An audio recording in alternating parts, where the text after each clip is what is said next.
What's going on, Laker fans? Appreciate you guys tuning in. Lakers Talk Daily on this Wednesday morning. Hopefully, everybody's having a much better day, much better couple of days than the Los Angeles Lakers. I want to spend a little bit of time just talking about the two L's that the Lakers had and just talk about the state of the Los Angeles Lakers right now. Kind of an interesting time for this team. So, another loss yesterday. Lakers now 24-25 on the season. They get that 1 point barely win against the Golden State Warriors. A couple moments you thought that game was out of reach for the Lakers. Steph hits the three. Okay, they sneak away. They get that 1 point win. Since then, they lost to Houston. They lost to the Atlanta Hawks. Hawks were 8 games below 500. Houston was 3 games below 500. And oh, by the way, the road trip, yeah, it's only going to get tougher. You got the Boston Celtics coming up tomorrow. You got, by the way, I think best record in the NBA, second best record in the NBA. They're somewhere within that lines. And then the New York Knicks coming up on Saturday. Yeah, Boston's got 11 losses. They by far have the best record in the NBA. And then after that, why don't you take on the New York Knicks? Yes, I know Julius Randle is hurt. They've won 8 in a row, 9 of their last 10 games, and don't think they won't be licking their chops to play the Lakers coming up on Saturday. So we could be staring at a pretty ugly road trip by the time the dust settles here for the Lakers. Couple things have stuck out to me. Laker fans, do you remember when there was a conversation about the identity of what the Lakers are going to be? The identity of every team you want to have, at least when you say, hey, what is that team and what does it make you think of? If I say the Clippers, you're probably going to say, man, what one of the most potent offenses that are out there. If I say the Boston Celtics, top 3, top 5 defense in the NBA, by the way, top 2 offense in the NBA as well. But certain teams have an identity. What's the Lakers' identity? Does anybody have idea what the Lakers' identity is? Because I don't know what it is. If it was supposed to be on the defensive side, well, somebody show me a team that's actually putting together a good little streak of defensive stops or some games where you're like, well, defense won them that game. Let me give you an idea here. Look at the Lakers over the last 5 games, okay?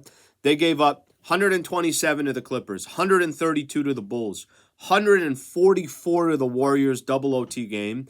And then the last couple of games, 135 to the Rockets and 138 to the Atlanta Hawks. The Lakers have no identity. They just don't. And if we thought that identity was going to be on the defensive side, then we have fooled ourselves because it's certainly not on the defensive side. The team looks lost. They're all over the place. I mean, I could sit here and complain about, oh, well, this guy needs to shoot more efficiently. This guy, if they could only get a little bit more help from the bench, if only this, only that. It's irrelevant.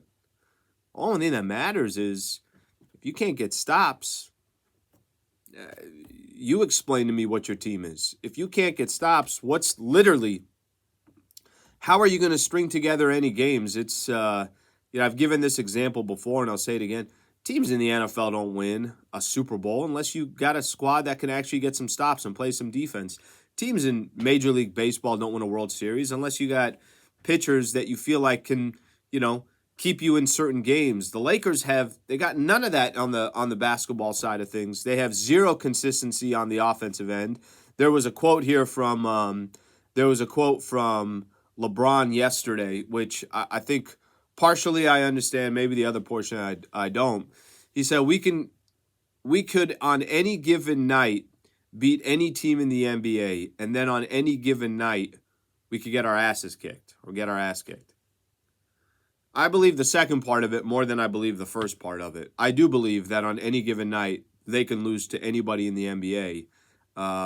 Not as much of a believer that they can go beat anybody in the league. I know people say, well, they beat the Clippers a couple of times and the Oklahoma City Thunder. Okay, maybe there's one or two here that you can point at. But ultimately, at the end of the day, Lakers are losing to everybody. These last 2 games are a perfect example. Atlanta Hawks, not a good team. Atlanta Hawks, not a good team. They're just not. Kind of hovering, trying to get in that playing tournament. You know what the Hawks and the Lakers have in common? They're both not really good teams. Lakers aren't a good team. They're just not. They're average. You cannot find a more definition of average. And remember in the month of January where we were all kind of sitting back and we were talking about how the month of January is going to be the chance for Lakers to really make up some ground. January's done.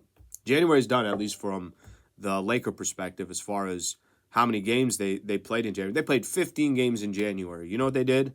They lost ground. They're 7-8. They're actually a game below 500 by the time the dust settled in January. So, listen, it's not the end of the world here, but I understand Anthony Davis didn't play in yesterday's game, but AD's playing a lot of games where the Lakers still didn't play defense, where they're still giving up way too many points, where there's way too many inconsistencies from all the players, role players specifically, head-scratching type of moves or some of the schemes from Darvin Ham that I get confused on as well, or not enough adjustments. So it's been a frustrating stretch for the Lakers, and the worst part is I don't know if it's going to get better. I really don't. I think every game's a challenge for the Lakers. Like LeBron said, they can lose any game, and that's what we got ahead of us. So today was more than anything else just a chance to air out some of the frustrations of Lakers basketball. I do got Lakers talk coming up tonight, so if you have the ability, please feel free to tune in. I'll take some of your calls as well. Travis and Sliwa, we'll have our show coming up here in about an hour or so, and we'll have live and local all day long today. So make sure you subscribe to the channel here on ESPN LA. Thanks for hanging out. We'll get with you guys soon. Thanks, Laker fans.